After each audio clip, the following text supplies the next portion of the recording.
Funder हो चुका था मैं। फादर ने शुरू से ही मुझे शॉप पे लगाया। शॉप पे मैं साफ सफाई किया करता था, वहाँ पर छोटे मोटे काम किया करता था। मैं दिल्ली आया और दिल्ली आने के बाद मुझे लगा यार अपन तो यूट्यूब से हैं तो इज्जत विज्जत तो होगी।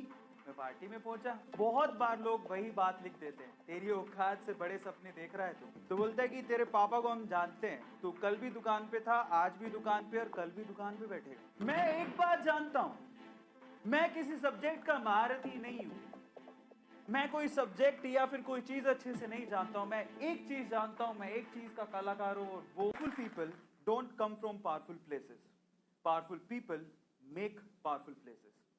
गाइस, आज मैं आपको बताने वाला हूं मेरी स्टोरी में कि मैं यहां तक कैसे पहुंचा। आप जानना चाहते हैं? उसके पीछे का रीजन है लोग। उसके पीछे का रीजन है जब लोग आप पे शक करते हैं, आपकी कैपेबिलिटी पे शक करते हैं और बोलते हैं कि तेरी औकात इतनी है। जब बात औकात पे आती है ना, तो इंसान कुछ भी कर जाता है। तो चलो शुरू करते हैं मेरी स्टोरी को। मेरी जिंदगी में पहली बार उंगली की मेरे मामा ने। बोलता है कि तेरे पापा को हम जानते हैं, तू कल भी दुकान पे था, आज भी दुकान पे और कल भी दुकान पे बैठेगा।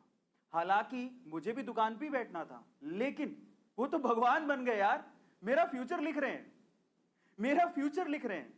मेरे मामा को मैं गलत प्रूफ करने को तैयार था। अब होती है दूसरी उंगली, वो मेरे पापा ने की। I am sorry dad, I respect you a lot. का तरीका, कम्युनिकेशन, वो बहुत इंपॉर्टेंट चीज थी मेरे पास। मैं ये नहीं कहता हूं कि मुझे किसी सब्जेक्ट की नॉलेज है।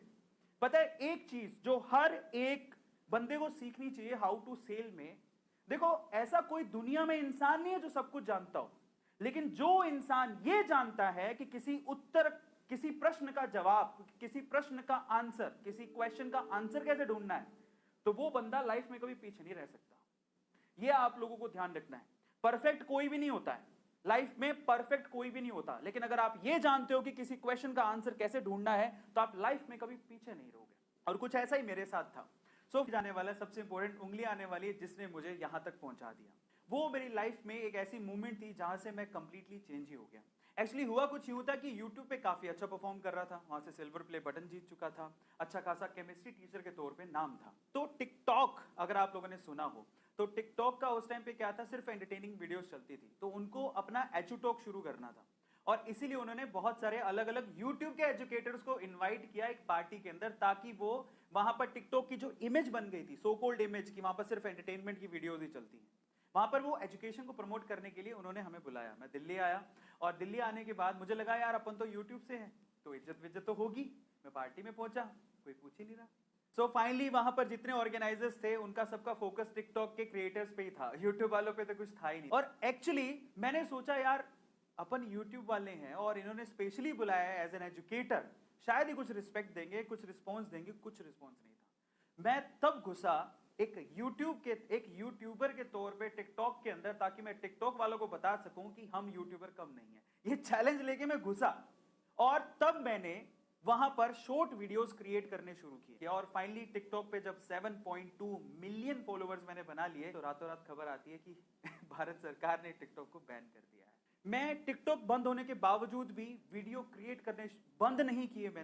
मैंने एक बात अपने आप से बोली कि आज एक दरवाजा बंद हुआ है तो कल 100 दरवाजे खुलेंगे।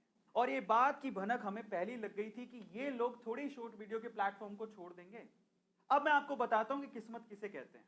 टिकटॉक पे काम करते हुए मैं 500 शॉर्ट वीडियोस बना चुका था, मैं तैयार था।